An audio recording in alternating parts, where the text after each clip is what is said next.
FilthyRobot here, just about to start the breakdown of the Baldur Gate 3 classes, and wanted to remind you all that we do not have complete information for this quite yet. A number of these classes are in the game, but only up to level 5 as part of early access, and a number of these classes are not, or subclasses rather, are not yet in the game at all. So the information I'm going to provide to you guys is a little bit of data mine stuff collected on websites, a little bit of my own D&D knowledge going into this, a little bit of previous subclasses, and a little bit of the information released on the games. What this means is some of these things are going to be a little bit inaccurate. Some things that are reported as an action might be a bonus reaction. Some of the things that happen in normal mechanics of D&D may not apply to the Baldur's Gate 3 game. They may have tweaked these engines a little bit. Where I notice these differences or where I can see them, I'm going to try to highlight them. And when I think these are going to have implications on how the character plays, I'm going to mention that. But just a caveat that not all of this information will be exactly accurate because of the sources that we're drawing from. Let's talk Baldur's Gate 3 wizards and see what we're going to have in the game at launch for us to enjoy. So in general, wizards, D6 HP, lowest HP in the game, int wisdom save throws, int being fairly rare to roll against, wisdom being very common and fairly decent. They're okay saves, although as a full caster, again, we'd always love to have a con save if possible for our concentration spells, which in the wizard's case, we do not. They are the only int-based class in D&D 5e. Every int-based here being their primary attack. Spellcasting is an int roll, essentially. So any of their attacks that check to hit are going to be using your int modifier to be more accurate, and all of their spell DCs are going to be determined by your intellect. And they're the only class that does that. There are some subclasses that care a little bit about int, but none of them are int primary in the same way that the wizard is. This is often a pain in the ass in D&D 5e because it means all of the skills that are related to intellect, those are nature, religion, arcana, and shit, what's the last one right now? It's one more that I'm blanking on right now.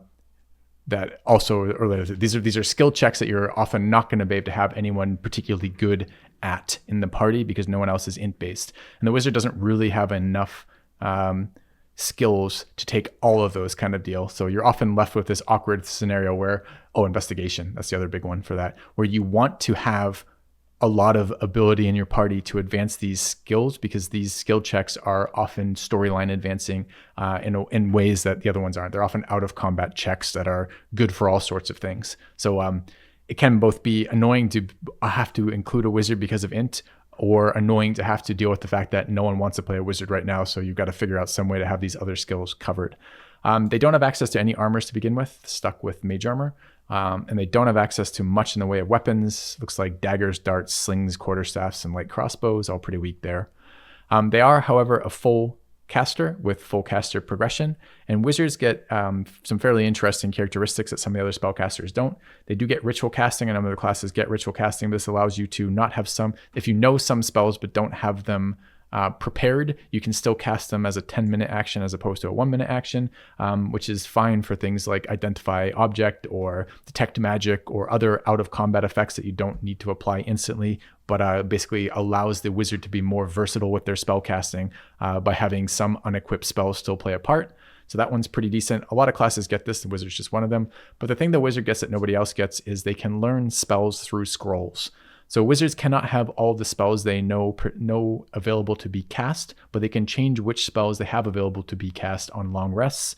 And learning spells through scrolls means your wizard can have a much more flexible repertoire of spells to cast based on you discovering and spending the time and resources to scribe some scrolls. It's kind of a nice thing because the wizard being the king of the king of the caster classes to some degree, to have this extreme spellcaster flexibility is often very nice. All right, I will go through the wizard progression in just a second, but I want to point out that at the time of recording this, I think there are 7 schools. 1, 2, 3, 4, 5, 6. There's actually 8 schools. But only 2 of them were in the early access, which means 2 of them we have good information on, and 6 of them they're entirely guessing what we're going to see in there. So the site here is going to have stuff pulled from the pen and paper books, but that is maybe going to be accurate, but probably not very accurate for Baldur's Gate 3. So we're going to put a big asterisk next to those discussions and be like, well, maybe. So anyway, let's go forward with that news. All right, so You get your Arcane Tradition, which is your sub-spec at 2, so not super easy to multi-class a wizard. You have to have 13 int. No one else really has a lot of needs for int. They are full caster progression again, which means that you would really like to not be multi-classing here because your power is going to be in your spells, and your spells are going to be based on caster progression like this. The other kind of interesting things of note they get normal ability / feat progression, 4, 8, 12, etc. They get Arcane Recovery at, I thought it was 1, yeah, which is they get additional spell slots on short rest above and beyond what a lot of the long rest casters get through spell recovery. It's not a huge number, but it's reasonable. And then they get their Arcane Traditions at 2, 6, and 10, very similar to the Sorcerer kind of improvements. In other words, the bulk of the things they're doing are defined by their subclass and their spells. And we don't know exactly what spells are going to be in the game. We have a good look at some of them, and we don't know a lot about a lot of the subclasses. So a lot of the wizard stuff is going to be guesswork still. So let's do the 2 that are currently in the game, and those are Abjuration and Evocation. So we'll talk through these. Abjuration gives Arcane Ward. Let's take a look what that is exactly. I think this is a once per day when you cast an Abjuration spell of first level. Once per day? Is that really a limitation? I don't remember this having that limitation. When you cast an Abjuration spell of first level or higher, you can use a strand of the spell's magic to create a magical ward that lasts until your next long rest. The ward has a maximum of 3 HP and absorbs all damage done to it. This is scaled on something else, by the way. When it's reduced to 0 HP, you take the remaining damage, but magic remains. Whenever you cast an Abjuration spell of first or higher, the ward regains a number of hit points equal. Oh, I see. So it can just recharge, so it's not limited to once a day. So this is incentivizing you to cast spells of a certain school, and when you do, you build up this barrier that protects you when you do get focused. It's kind of a cool ability, and it really depends. But again, we get 3 class features at 3 different times up to level 10 on the wizard, right? So there's 2 other ones that are going to be more powerful because they're higher level and equally defining. So there's a little bit of information here, but not a lot. This makes a tankier wizard. That's kind of nice. The wizards are very squishy. Otherwise, low HP and low AC makes for a squishy caster. Evocation is another school. This is the school of basically direct damage spells. So let's see what the subclass has done. They've given us Evocation, Savant, and Sculpt spells. All right, what's Savant do? Savant halves the cost to learn Evocation spells from spell scrolls. Learning these spells will only cost 25 gold per scroll spell level. Okay. Not terribly exciting. You're probably cherry picking the spells you care about. So this is going to give you access to some kind of random spells, but you still have to prepare them. So maybe I could see the utility of this being, all right, well, we wanted Fireball because Fireball is great, but we ran into a fire elemental and he's immune to fire. What other evocation spells do we have that can hit him? Well, that's good and well, except even having them learn may not be enough. You have to have them readied as well, which I'm not sure this is all that helpful. In other words, I guess you maybe can do it the other way. You can take utility spells that you wouldn't normally take that will always be useful what you want, and then cherry pick the spells that you find via scrolls. It's going to depend on how available spell scrolls are. If there's vendors selling like Scroll of Fireball, well, you could skip learning Fireball to learn it via this mechanism and get access to other spells that you might want. But by and large, this seems like a pretty minor thing to me. Let's see what Sculpt spells is. Create pockets of safety within your evocation spells. Allied creatures automatically succeed their saving throws and take no damage from these spells. This is a super fun ability. This exists in other versions of the game too. This basically allows the player to fireball a group of allies and not hurt your allies, just hurt the enemies. And this is actually really impactful for a lot of the direct damage spells, because a lot of the direct damage AoE spells are really good damage, but you can never find a perfect placement that hits all the enemies and doesn't hit your allies. So this allows you to, for example, throw a fireball in the tank, and the tank doesn't have to take any damage from it. So this tends to be a really fun ability to have access to if you're playing a nuker wizard. So it's not kind of nice to see that in the game. I think a lot of players are going to have a lot of fun with this ability, myself included, if we ever get around to building a nuker wizard. I generally prefer controller wizards, but maybe this game will be one of the ones where I like nuker wizards. All right, so those are the only 2 that we know anything about. So the rest of this is pure speculation based on D&D books from other systems, basically. So or other games, rather. Pen and paper in this case. All right, Conjuration. We're just reading the level 3s again. So, or level 2s anyways. Starting at the second level, when you select the school, you can use your action to conjure up an inanimate object in your hand or on the ground in an unoccupied space. You can see within 10 foot, the object can be no larger than 3 feet or 10 pounds, and its form must be a non-magical object that you've seen. The object is visibly magical, radiating dim light out to 5 feet. I don't know why I'd even want to do that. This must be triggering off other effects. Why would I want to use an action to Okay, all right. Pure speculation and a lack of comprehension without more stuff to it. Whatever this is not going to exist like that in the game. I'm interested to see what they do with Conjuration. I doubt it will be that, but we'll see. Maybe.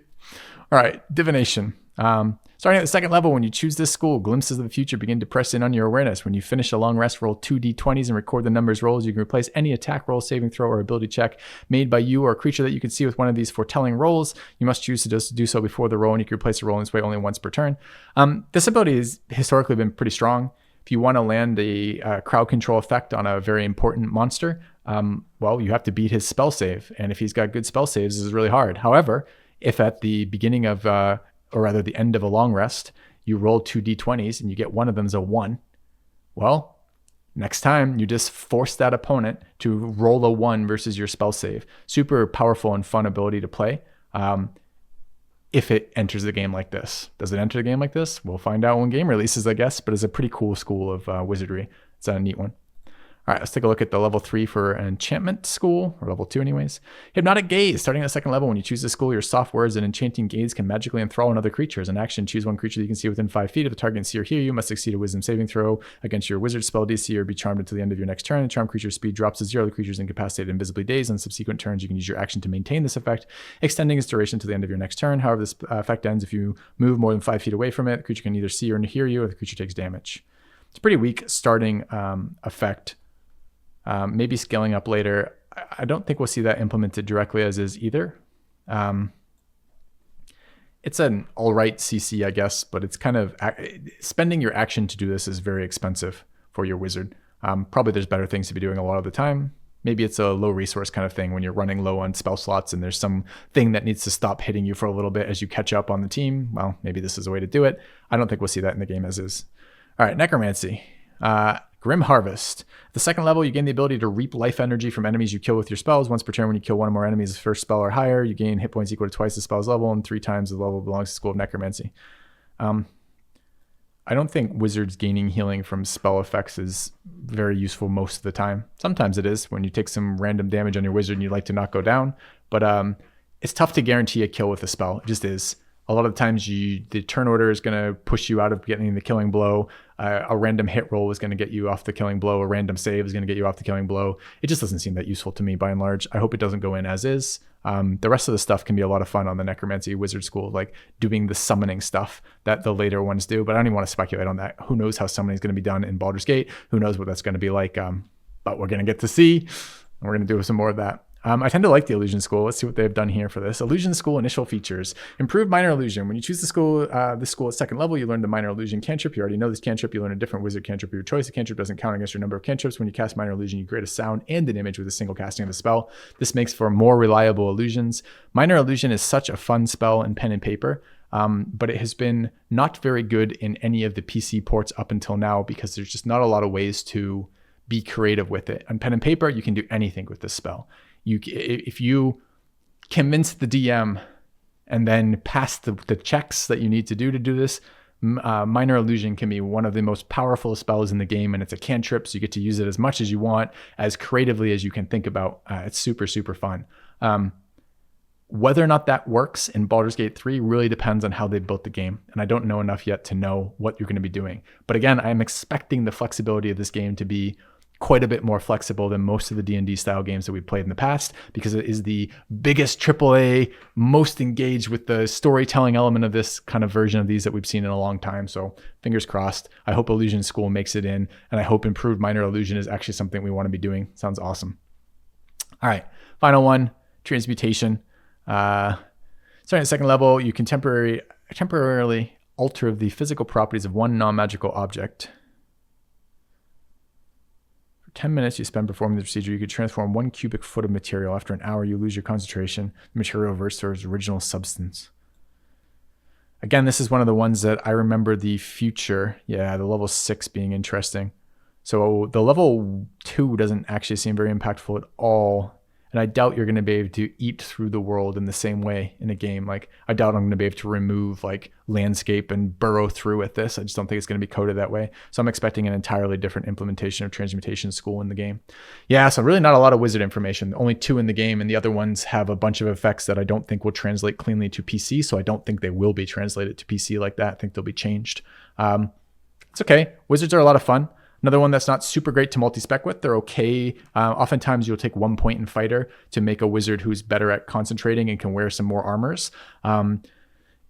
There's a lot of tank style wizard stuff, like blade singers and whatnot later on, or rather in different books, but they don't seem to be what they've chosen from here. The wizard looks like it's going to be very caster oriented, judging from the schools they've chosen for their specialization. And honestly, it's a lot of fun to have the million spells and spell potential that a wizard brings. I tend to like to build my parties with a tank, an off tank, a damage dealer, and a controller. And the controller and damage dealer often overlap roles. So wizards tend to be a pretty good go-to for me because they do a lot of controlling and a lot of damage when you want them to be doing that. So who knows what we'll exactly see from the wizard stuff, but that's a lot of schools to choose from. The most subclasses of any of the subclasses available to us, and wizards are another one of the ones that get 3 subclass improvements inside the range of levels that we're playing in. They get them at 10, 6, and 2. So these are going to be impactful subclasses. It's just a matter of what they pull into the game and how it ends up interacting with the environment they built. And I am optimistic. This game I'm super excited about. Haven't been this hyped about a game in a while. So fingers crossed, chat. Fingers crossed, guys. Let me know what you think, and I'll talk to you soon.